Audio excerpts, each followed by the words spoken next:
हरे Krishna. Shrimad Bhagavatam canto 10 chapter 87 साक्षात वेदों द्वारा स्तुति। श्री परीक्षित ने कहा, हे ब्राह्मण, भला वेद उस परम सत्य का प्रत्यक्ष वर्णन कैसे कर सकते हैं जिसे सब शब्दों द्वारा बतलाया नहीं जा सकता। वेद भौतिक प्रकृति के गुणों के वर्णन तक ही सीमित हैं, किंतु ब्रह्म समस्त भौतिक स्वरूपों तथा उनके कारणों को लांघ जाने के कारण इन गुणों से रहित हैं। सुखदेव गोस्वामी ने कहा, भगवान ने जीवों की भौतिक बुद्धि, इंद्रियां, मन तथा प्राण को प्रकट किया जिससे वे अपनी इच्छाओं को इंद्रिय तृप्ति में लगा सके, सकाम कर्म में संलग्न होने के लिए बारंबार जन्म ले सके, अगले जन्म में ऊपर उठ सके और अंततः मोक्ष प्राप्त कर सके। हमारे प्राचीन पूर्वजों से भी पूर्व जो लोग हो चुके हैं, उन्होंने भी परम सत्य के इसी गूढ़ ज्ञान का ही ध्यान किया है। निसंदेह जो भी श्रद्धा पूर्वक इस ज्ञान में एकाग्र होता है वह भौतिक आसक्ति से छूट जाएगा और जीवन के अंतिम लक्ष्य को प्राप्त कर सकेगा। इस संबंध में मैं तुमसे भगवान नारायण विषयक एक गाथा कहूँगा। यह उस वार्ता के विषय में है जो श्री नारायण ऋषि तथा नारद मुनि के मध्य हुई थी। एक बार ब्रह्मांड के विविध लोगों का भ्रमण करते हुए भगवान के प्रिय भक्त नारद आदि ऋषि नारायण से मिलने उनके आश्रम में गए। कल्प के शुभारंभ में ही नारायण ऋषि इस भारत भूमि में धार्मिक कर्तव्यों को पूरी तरह संपन्न करते हुए एवं मनुष्यों के इस लोक तथा अगले लोक में लाभ के लिए आध्यात्मिक ज्ञान तथा आत्म संयम को आदर्श रूप प्रदान करते हुए तपस्या कर रहे थे। वहाँ नारद भगवान नारायण ऋषि के पास पहुँचे जो कलाप ग्राम के मुनियों के बीच में बैठे हुए थे। हे कुरुवीर, भगवान को नमस्कार करने के बाद नारद ने उनसे यही प्रश्न पूछा जो तुमने मुझसे पूछा है। ऋषियों के सुनते सुनते नारायण ऋषि ने नारद को परम ब्रह्म विषयक वह प्राचीन चर्चा सुनाई जो जनलोक के वासियों के बीच में हुई थी। भगवान ने कहा, हे स्वजन्मा ब्रह्मा के पुत्र, एक बार बहुत समय पहले जनलोक में रहने वाले विद्वान मुनियों ने दिव्य ध्वनि का उच्चारण करते हुए एक महान ब्रह्म यज्ञ संपन्न किया। ये सारे मुनि जो ब्रह्मा के महान पुत्र थे, पूर्ण ब्रह्मचारी थे। उस समय तुम श्वेत द्वीप में भगवान का दर्शन करने गए हुए थे, जिनके भीतर ब्रह्मांड के संहार काल के समय सारे वेद विश्राम करते हैं। जनलोक में परब्रह्म के स्वभाव के विषय में ऋषियों के मध्य जीवंत वाद विवाद उठ खड़ा हुआ। निसंदेह तब यही प्रश्न उठा था जिसे तुम अब मुझसे पूछ रहे हो। यद्यपि वेदाध्ययन तथा तपस्या के मामले में ये ऋषि समान रूप से योग्य थे और मित्रों, शत्रुओं तथा निष्पक्षों को समान दृष्टि से देखते थे, फिर भी उन्होंने अपने में से एक को वक्ता बनाया और शेष जन उत्सुक श्रोता बन गए। श्री सनंदन ने उत्तर दिया, जब भगवान ने अपने द्वारा पूर्व निर्मित ब्रह्मांड को समेट लिया तो वे कुछ काल तक ऐसे लेटे रहे मानो सोए हुए हैं और उनकी सारी शक्तियां उनमें सुप्त पड़ी रहीं। जब अगली सृष्टि करने का समय आया तो साक्षात वेदों ने उनकी महिमाओं का गायन करते हुए उन्हें जगाया। जिस तरह राजा की सेवा में लगे कविगण प्रातःकाल उसके पास जाकर उसके वीरतापूर्ण कार्यों को सुनाकर उसे जगाते हैं। श्रुतियों ने कहा, हे अजित, आपकी जय हो, जय हो। अपने स्वभाव से आप समस्त ऐश्वर्य से परिपूर्ण हैं, अतएव आप माया की शाश्वत शक्ति को परास्त करें जो बद्ध जीवों के लिए कठिनाइयाँ उत्पन्न करने के लिए तीनों गुणों को अपने वश में कर लेती है। चर तथा अचर देहधारियों की समस्त शक्ति को जागृत करने वाले, कभी कभी जब आप अपनी भौतिक तथा आध्यात्मिक शक्तियों के साथ क्रीड़ा करते हैं तो वेद आपको पहचान लेते हैं। इस दृश्य जगत की पहचान ब्रह्म से की जाती है, क्योंकि परब्रह्म समस्त जगत की अंतिम नींव है। यद्यपि समस्त उत्पन्न वस्तुएं उनसे उद्भूत होती हैं और अंत में उसी में लीन होती हैं, तो भी ब्रह्म अपरिवर्तित रहता है। जिस तरह की मिट्टी जिससे अनेक वस्तुएं बनाई जाती हैं और वे वस्तुएं फिर उसी में लीन हो जाती हैं, वह अपरिवर्तित रहती है। इसलिए सारे वैदिक ऋषि अपने विचारों, अपने शब्दों तथा अपने कर्मों को आपको ही अर्पित करते हैं। भला ऐसा कैसे हो सकता है कि जिस पृथ्वी पर मनुष्य रहते हैं उसे उनके पैर स्पर्श न कर सकें।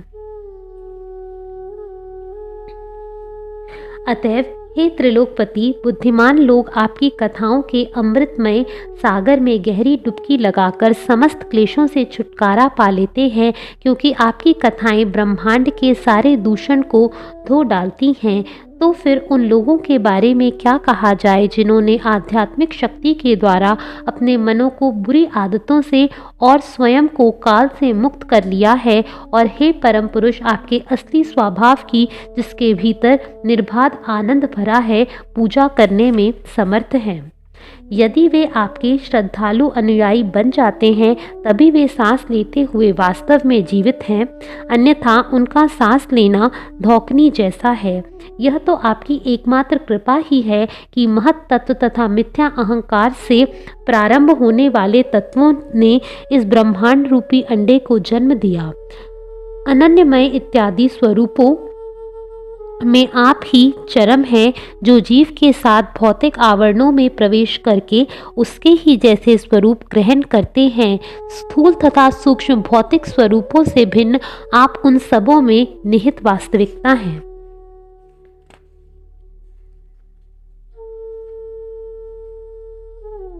बड़े बड़े ऋषियों द्वारा निर्दिष्ट विधियों के अनुयायियों में से जिनकी दृष्टि कुछ कम परिष्कृत होती है, वे ब्रह्म को उदर क्षेत्र में उपस्थित मानकर पूजा करते हैं, किंतु आरु विगण उसे हृदय में उपस्थित मानकर पूजा करते हैं, जो सूक्ष्म केंद्र है, जहाँ से सारी प्राणिक शाखाएं, नाड़ियां निकलती हैं। हे अनंत, ये पूजक अपनी चेतना को वहां से ऊपर उठाकर सिर की चोटी तक ले जाते हैं, जहां वे आपको प्रत्यक्ष देख सकते हैं। तत्पश्चात सिर की चोटी से चरम गंतव्य की ओर बढ़ते हुए वे उस स्थान पर पहुंच जाते हैं जहां से वे पुनः इस जगत में, जो मृत्यु के मुख स्वरूप है, नहीं गिरेंगे। आपने जीवों की जो विविध योनियां उत्पन्न की हैं, उनमें प्रवेश करके उनकी उच्च तथा निम्न अवस्थाओं के अनुसार आप अपने को प्रकट करते हैं और उन्हें कर्म करने के लिए प्रेरित करते हैं। जिस प्रकार अग्नि अपने द्वारा जलाई जाने वाली वस्तु के अनुसार अपने को विविध रूपों में प्रकट करती है, अतएव जो लोग भौतिक आसक्तियों में सर्वथा मुक्त हैं, ऐसे निर्मल बुद्धि वाले लोग आपके अभिन्न तथा अपरिवर्तनशील आत्मा को इन तमाम अस्थायी योनियों में स्थायी सत्य के रूप में साक्षात्कार करते हैं। प्रत्येक जीव अपने कर्म द्वारा सृजित भौतिक शरीरों में निवास करते हुए वास्तव में स्थूल या सूक्ष्म पदार्थ से आच्छादित हुए बिना रहता है। जैसा कि वेदों में वर्णन हुआ है, ऐसा इसलिए है क्योंकि वह समस्त शक्तियों के स्वामी आपका ही भिन्नांश है। जीव की ऐसी स्थिति को निश्चित करके ही विद्वान मुनिजन श्रद्धा से पूरित होकर आपके उन चरण कमलों की पूजा करते हैं, जो मुक्ति के स्रोत हैं और जिन पर इस संसार की सारी वैदिक भेंटें अर्पित की जाती हैं।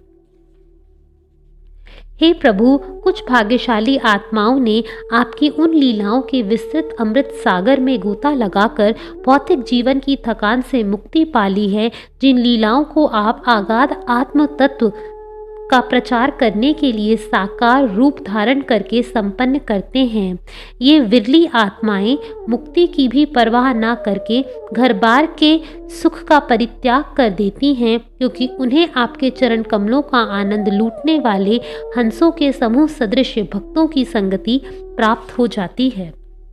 जब यह मानवीय शरीर आपकी पूजा के निमित्त काम में लगाया जाता है तो यह आत्मा मित्र तथा प्रेमी की तरह कार्य करता है, किंतु दुर्भाग्यवश यद्यपि आप बद्ध जीवों के प्रति सदैव कृपा प्रदर्शित करते हैं और हर तरह से स्नेहपूर्वक सहायता करते हैं, और यद्यपि आप उनके असली आत्मा हैं, किंतु सामान्य लोग आप में आनंद नहीं लेते। उल्टे वे माया की पूजा करके आध्यात्मिक आत्महत्या करते हैं। हाय, असत्य के प्रति भक्ति करके वे निरंतर सफलता की आशा करते हैं, किंतु वे विविध निम्न शरीर धारण करके इस अत्यंत भयावह जगत में निरंतर इधर उधर भटकते रहते हैं। भगवान के शत्रुओं ने भी निरंतर मात्र उनका चिंतन करते रहने से उसी परम सत्य को प्राप्त किया, जिसे योगी जन अपने श्वास, अपने मन तथा इंद्रियों को वश में करके योग पूजा में स्थिर कर लेते हैं। इसी तरह हम श्रुतियाँ, जो सामान्यतः आपको सर्वव्यापी देखती हैं, आपके चरण कमलों से वही अमृत प्राप्त कर सकेंगी जिनका आनंद आपकी प्रियतमाएं आपकी विशाल सर्प सदृश बाहों के प्रति आपके प्रेमाकर्षण के कारण लूटती हैं, क्योंकि आप हमें तथा अपनी प्रियतमाओं को एक ही तरह से देखते हैं।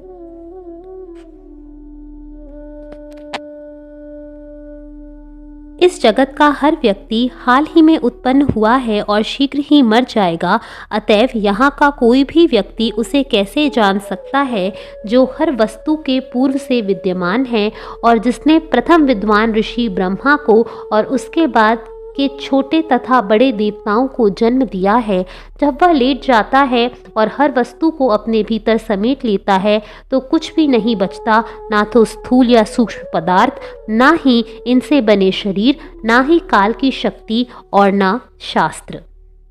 माने हुए विद्वान जो यह घोषित करते हैं कि पदार्थ ही जगत का उद्गम है, कि आत्मा के स्थायी गुणों को नष्ट किया जा सकता है, कि आत्मा तथा पदार्थ के पृथक पक्षों से मिलकर आत्मा बना है, या कि भौतिक व्यापारों से सच्चाई बनाई हुई है, ऐसे विद्वान उन भ्रांत विचारों पर अपनी शिक्षाओं को आधारित करते हैं जो सत्य को छिपाते हैं। यह द्वैत धारणा की जीव प्रकृति के 3 गुणों से उत्पन्न है, अज्ञान जन्य मात्र है। ऐसी धारणा का आप में कोई आधार नहीं है, क्योंकि आप समस्त भ्रम मोह से परे हैं और पूर्ण चेतना का भोग करने वाले हैं।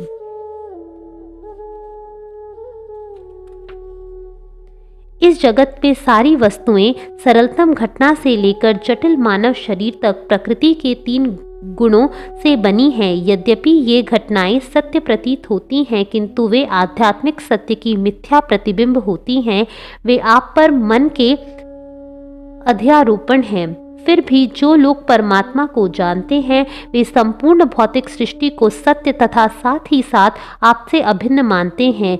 जिस तरह स्वर्ण की बनी वस्तुओं को इसलिए अस्वीकार नहीं किया जा सकता क्योंकि वे असली सोने की बनी हैं, उसी तरह यह जगत उन भगवान से अभिन्न है जिसने इसे बनाया है और फिर उसमें प्रविष्ट हो गए।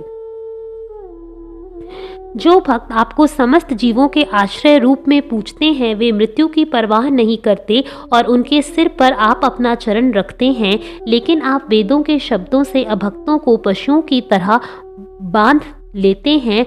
भले ही वे प्रकांड विद्वान क्यों ना हो, आपके स्नेहिल भक्तगण ही अपने को तथा अन्यों को शुद्ध कर सकते हैं, आपके प्रति शत्रु भाव रखने वाले नहीं। यद्यपि आपकी भौतिक इंद्रियां नहीं हैं, किंतु आप हर एक की इंद्रिय शक्ति के आत्म तेजवान धारण करता है। देवता तथा प्रकृति स्वयं आपकी पूजा करते हैं, जबकि अपने पूजा करने वालों द्वारा अर्पित भेंट का भोग भी करते हैं। जिस तरह किसी राज्य के विविध जनपदों के अधीन शासक अपने स्वामी को, जो कि पृथ्वी का चरम स्वामी होता है, भेंटें प्रदान करते हैं और साथ ही स्वयं अपनी प्रजा द्वारा प्रदत्त भेंट का भोग भी करते हैं। इस तरह आपके भय से ब्रह्मांड के सृष्टा अपने अपने नियम कार्यों को श्रद्धापूर्वक संपन्न करते हैं। हे नित्य मुक्त दिव्य भगवान, आपकी भौतिक शक्ति विविध जड़ तथा चेतन जीव योनियों को उनकी भौतिक इच्छाएं जगाकर प्रकट कराती है, लेकिन ऐसा तभी होता है जब आप उस पर अल्प दृष्टि डालकर उसके साथ क्रीड़ा करते हैं। हे भगवान, आप किसी को ना तो अपना घनिष्ठ मित्र मानते हैं, ना ही पराया। ठीक उसी तरह जिस तरह आकाश का अनुभव गम्य गुणों से कोई संबंध नहीं होता, इस मामले में आप शून्य के समान हैं। यदि ये असंख्य जीव सर्वव्यापी होते और अपरिवर्तनशील शरीरों से युक्त होते, तो हे निर्विकल्प, आप संभवतः उनके परम शासक ना हुए होते, लेकिन चूंकि वे आपके स्थानिक अंश हैं और उनके स्वरूप परिवर्तनशील हैं, अतएव आप उनका नियंत्रण करते हैं। निसंदेह जो किसी वस्तु की उत्पत्ति के लिए अवयव की आपूर्ति करता है, वह अवश्यमेव उसका नियंता है, क्योंकि कोई भी उत्पाद अपने अवयव कारण से पृथक विद्यमान नहीं रहता। यदि कोई यह सोचे कि उसने भगवान को, जो अपने प्रत्येक अंश में समरूप होते हैं, जान लिया है, तो यह मात्र उसका भ्रम है, क्योंकि मनुष्य जो भी ज्ञान भौतिक साधनों से अर्जित करता है वह अपूर्ण होता है। ना तो प्रकृति ना ही उसका भोग करने के लिए प्रयत्नशील आत्मा कभी जन्म लेते हैं। फिर भी जब ये दोनों संयोग करते हैं तो जीवों का जन्म होता है। जिस तरह जहाँ जहाँ जल से वायु मिलती है वहाँ वहाँ बुलबुले बनते हैं, जिस तरह नदियाँ समुद्र से मिलती हैं या विभिन्न फूलों का रस शहद में मिल जाता है, उसी तरह ये सारे बद्ध जीव अंततोगत्वा अपने विविध नामों तथा गुणों समेत आप ब्रह्म में पुनः लीन हो जाते हैं। विद्वान आत्माएं जो यह समझते हैं कि आपकी माया जिस तरह सारे मनुष्यों को मोहती है, वे आपकी उत्कट प्रेमा भक्ति करते हैं, क्योंकि आप जन्म तथा मृत्यु से मुक्ति के स्रोत हैं। भला आपके श्रद्धावान सेवकों को भौतिक जीवन का भय कैसे सता सकता है। दूसरी ओर आपकी कुटिल भवें जो चाल चक्र की तिरही नेमी हैं, बारंबार उन्हें भयभीत बनाती हैं, जो आपकी शरण ग्रहण करने से इनकार करते हैं। मन ऐसे उत्श्रृंखल घोड़े की तरह है, जिसको अपनी इंद्रियों एवं श्वास को संयमित कर चुके व्यक्ति भी वश में नहीं कर सकते। इस संसार में वे लोग जो अवश्य मन को वश में करना चाहते हैं, किंतु अपने गुरु के चरणों का परित्याग कर देते हैं, उन्हें विविध दुखदायी विधियों के अनुशीलन में सैकड़ों बाधाओं का सामना करना पड़ता है। हे अजन्मा भगवान, वे समुद्र में नाव पर बैठे उन व्यापारियों के समान हैं जो किसी नाविक को भाड़े पर नहीं लेते। जो व्यक्ति आपकी शरण ग्रहण करते हैं, उन्हें आप परमात्मा स्वरूप दिखते हैं, जो समस्त दिव्य आनंद स्वरूप है। ऐसे भक्तों के लिए आपने सेवकों, बच्चों या शरीरों, अपनी पत्नियों, धन या घरों, अपनी भूमि, स्वास्थ्य या वाहनों का क्या उपयोग रह जाता है। और जो आपके विषय में सच्चाई से समझने में असफल होते हैं तथा यौन आनंद के पीछे भागते रहते हैं, उनके लिए इस संपूर्ण जगत में जो सदैव विनाशशील है और महत्व से विहीन है, ऐसा क्या है जो उन्हें असली सुख प्रदान कर सके। ऋषिगण मिथ्या गर्व से रहित होकर पवित्र तीर्थ स्थानों तथा जहाँ जहाँ भगवान ने अपनी लीलाएं प्रदर्शित की हैं, उनका भ्रमण करते हुए इस पृथ्वी पर निवास करते हैं। चूँकि ऐसे भक्त आपके चरण कमलों को अपने हृदयों में रखते हैं, अतः उनके पांवों को धोने वाला जल सारे पापों को नष्ट कर देता है। जो कोई अपने मन को एक बार भी समस्त जगत के नित्य आनंदमय आत्मा आपकी ओर मोड़ता है, वह घर पर ऐसे पारिवारिक जीवन के अधीन नहीं रहता जिससे मनुष्य के अच्छे गुण छीन लिए जाते हैं। यह प्रतिपादित किया जा सकता है कि यह जगत स्थायी रूप से सत्य है, क्योंकि इसकी उत्पत्ति स्थायी सत्य से हुई है, किंतु इसका तार्किक खंडन हो सकता है। निसंदेह कभी कभी कार्य कारण का ऊपरी अभेद सत्य नहीं सिद्ध हो पाता और कभी तो सत्य वस्तु का फल भ्रामक होता है। यही नहीं, यह जगत स्थायी रूप से सत्य नहीं हो सकता, क्योंकि यह केवल परम सत्य के ही स्वभावों में भाग नहीं लेता, अपितु उस सत्य को छिपाने वाले भ्रम में भी लेता है। वस्तुतः इस दृश्य जगत के दृश्य रूप उन अज्ञानी पुरुषों की परंपरा द्वारा अपनाई गई काल्पनिक व्यवस्था है जो अपने भौतिक मामलों को सुगम बनाना चाहते हैं। आपके वेदों में बुद्धिमत्तापूर्ण शब्द अपने विविध अर्थों तथा अनर्हित व्यवहारों से उन सारे पुरुषों को मोहित कर लेते हैं जिनके मन यज्ञों के मंत्रोच्चारों को सुनते सुनते जड़ हो चुके हैं। चूंकि यह ब्रह्मांड अपनी सृष्टि से पूर्व विद्यमान नहीं था और अपने संहार के बाद विद्यमान नहीं रहेगा, अतः हम यह निष्कर्ष निकालते हैं कि मध्यावधि में यह आपके भीतर दृश्य रूप में कल्पित होता है जिनका आध्यात्मिक आनंद कभी नहीं बदलता। हम इस ब्रह्मांड की तुलना विविध भौतिक वस्तुओं के विकारों से करते हैं। निश्चय ही जो यह विश्वास करते हैं कि यह छोटी सी कल्पना सत्य है, वे अल्पज्ञ हैं। मोहिनी प्रकृति सूक्ष्म जीव को उसका आलिंगन करने के लिए आकृष्ट करती है और फलस्वरूप जीव उसके गुणों से बने रूप धारण करता है। बाद में वह अपने सारे आध्यात्मिक गुण खो देता है और उसे बारंबार मृत्यु भोगनी पड़ती है। किंतु आप भौतिक शक्ति से अपने को उसी तरह बचाते रहते हैं जिस तरह सर्प पुरानी कीचुल त्यागता है। आप 8 योग सिद्धियों से महिमा युक्त स्वामी हैं और असीम ऐश्वर्य का भोग करते हैं। सामान्य आश्रम के जो सदस्य अपने हृदय से भौतिक इच्छा को समूल उखाड़कर फेंक नहीं देते, वे अशुद्ध बने रहते हैं और इस तरह आप उन्हें अपने को समझने नहीं देते। यद्यपि आप उनके हृदयों में वर्तमान रहते हैं, किंतु उनके लिए आप उस मणि की तरह है जिसे मनुष्य गले में पहने हुए भी भूल जाता है कि वह गले में है। हे प्रभु, जो लोग केवल इंद्रिय तृप्ति के लिए योगाभ्यास करते हैं, उन्हें इस जीवन में तथा अगले जीवन में भी उस मृत्यु से जो उन्हें नहीं छोड़ेगी दंड मिलना चाहिए और आपसे भी जिनके धाम तक वे नहीं पहुंच सकते। जब मनुष्य आपका साक्षात्कार कर लेता है तो वह अपने विगत पवित्र तथा पापमय कर्मों से उदित होने वाले अच्छे तथा बुरे भाग्य की परवाह नहीं करता, क्योंकि इस अच्छे तथा बुरे भाग्य को नियंत्रित करने वाले एकमात्र आप हैं। ऐसा स्वरूप सिद्ध भक्त इसकी भी परवाह नहीं करता कि सामान्य जन उसके विषय में क्या कर रहे हैं। वह प्रतिदिन अपने कानों को आपके यशों से भरता रहता है जो हर युग में मनु के वंशजों की अविच्छिन्न परंपरा से गाए जाते हैं। इस तरह आप उसका चरम मोक्ष बन जाते हैं। चूंकि आप असीम हैं, अतः न तो स्वर्ग के अधिपति न ही स्वयं अपनी महिमा के छोर तक पहुंच सकते हैं। असंख्य ब्रह्मांड अपने अपने खेलों में लिपटे हुए कालचक्र के द्वारा आपके भीतर घूमने के लिए उसी तरह बाध्य हैं जिस तरह की आकाश में धूल के कण इधर उधर उड़ते रहते हैं। श्रुतियां आपको अपने अंतिम निष्कर्ष के रूप में प्रकट करके सफल बनती हैं, क्योंकि वे आपसे पृथक हर वस्तु को अपनी निरसन विधि से विलुप्त कर देती हैं।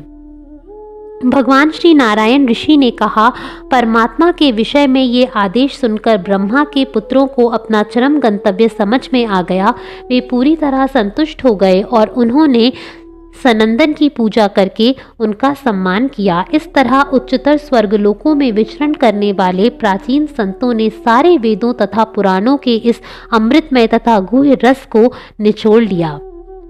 और चूंकि तुम पृथ्वी पर इच्छा अनुसार विचरण करते हो, अतः हे ब्रह्मपुत्र, तुम्हें आत्मविज्ञान विषयक इन उपदेशों पर श्रद्धा पूर्वक ध्यान करना चाहिए, क्योंकि ये सारे मनुष्यों की भौतिक इच्छाओं को भस्म कर देते हैं। सुखदेव गोस्वामी ने कहा, जब श्री नारायण ऋषि ने उन्हें इस तरह आदेश दिया तो आत्मवान नारद मुनि ने इस आदेश को दृढ़ निष्ठा के साथ स्वीकार कर लिया, क्योंकि उनका व्रत एक योद्धा जैसा वीतमपूर्ण होता है।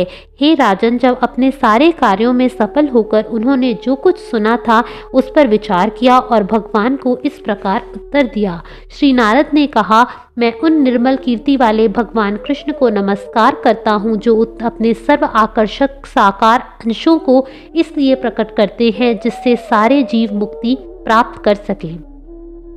सुखदेव गोस्वामी ने आगे कहा, यह कहने के बाद नारद ने ऋषियों में अग्रणी श्री नारायण ऋषि को तथा अपने संत सदृश शिष्यों को भी शीश झुकाया। तब वे मेरे पिता द्वैपायन व्यास की कुटिया में लौट आए। भगवान के अवतार व्यासदेव ने नारद मुनि का सत्कार किया और उन्हें बैठने के लिए आसन दिया, जिसे उन्होंने स्वीकार किया। तब नारद ने व्यास को वह कह सुनाया जो उन्होंने श्री नारायण ऋषि के मुख से सुना था। हे राजन, इस प्रकार मैंने तुम्हारे उस प्रश्न का उत्तर दे दिया है जो इस विषय में तुमने मुझसे पूछा था कि मन उस ब्रह्म तक कैसे पहुंचता है जो भौतिक शब्दों द्वारा वर्णनीय नहीं है और भौतिक गुणों से रहित है। वह ही स्वामी है जो इस ब्रह्मांड की निरंतर निगरानी करता है, जो इसके प्रकट होने से पूर्व, उसके बीच में तथा उसके बाद विद्यमान रहता है। वह अव्यक्त भौतिक प्रकृति तथा आत्मा दोनों का स्वामी है। इस सृष्टि को उत्पन्न करके वह इसके भीतर प्रवेश कर जाता है और प्रत्येक जीव के साथ रहता है। वहाँ पर वह भौतिक देहों की सृष्टि करता है और फिर उनके नियामक के रूप में रहने लगता है। उनकी शरण में जाकर मनुष्य माया में के आलिंगन से बच सकता है। जिस तरह स्वप्न देख रहा व्यक्ति अपने शरीर को भूल जाता है। जो व्यक्ति भय से मुक्ति चाहता है, उसे चाहिए कि उस भगवान हरि का निरंतर ध्यान धरे जो सदैव सिद्धावस्था में रहता है और कभी भी भौतिक जन्म नहीं लेता। हरे कृष्णा।